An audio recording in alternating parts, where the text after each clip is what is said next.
ছোটবেলায় কারো গাছের ফল চুরি করে খেয়ে ফেলেছি, এখন কি করব? এই রোগের রোগী মনে বেশিরভাগ মানুষ।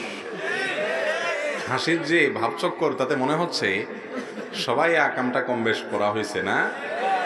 আল্লাহ তাআলা মাফ করুক ভাই। ছোটবেলায় উল্টাপাল্টা কাজ আসলেই বেশিরভাগ মানুষ দ্বারাই হয়।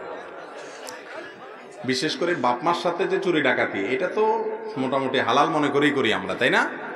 বাজার করতে 50 টাকা দিছে, 40 টাকা বাজার করে 10 টাকা পকেটে রেখে চুপচাপ মারে দিছি, তাই না?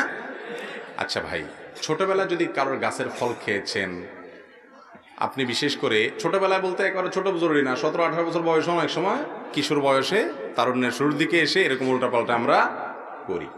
এরকম যদি হয়, যার যার ফল খেয়েছেন, বেশিরভাগ চাচারটা খেয়েছেন, পাশের বাড়িরটা খেয়েছেন, আপনি জানেন, এরকম যদি হয়, ওই লোক বেঁচে থাকলে যদি যায় বলেন যে চাচা মিয়া, ছোটবেলায় তো আসলে পাগলামি করে অনেক কাজ করছি, আপনার সুপারিটা নিয়ে বিক্রি করে দিছি, ডাবটা পেড়ে খেয়ে ফেলছি, হ্যাঁ অমুকটা করছি তমুকটা করছি, আপনি আল্লাহর রাস্তায় মাফ করে দেন, আর নাহলে আনুমানিক একটা মূল্য আমি পরিশোধ করতে চাই। মূল্য কেউই নিবে না, বলবে ঠিক আছে বাবা মাফ করে দিস।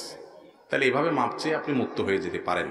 আর যদি মনে হয় এত পরিমাণ আকাম কুকাম করছি, সব মানুষ খুঁজে বাইর করা সম্ভব না, এরকম যদি হয়, তাহলে সেক্ষেত্রে কি করবেন? তাহলে সেক্ষেত্রে আনুমানিক একটা ফিগার বের করবেন যে যত তসরুফ করছি সেটা কত হইতে পারে। সবারই খুঁজে খুঁজে বের করা সম্ভব না। আনুমানিক সব মিলে 10,000 টাকার হবে, 20,000 টাকার হবে, বা 200 টাকার হবে, বা 500 টাকার হবে। এক একজনের এক একটা ফিগার হয়তো অনুমান করে আমরা বের করতে পারবো।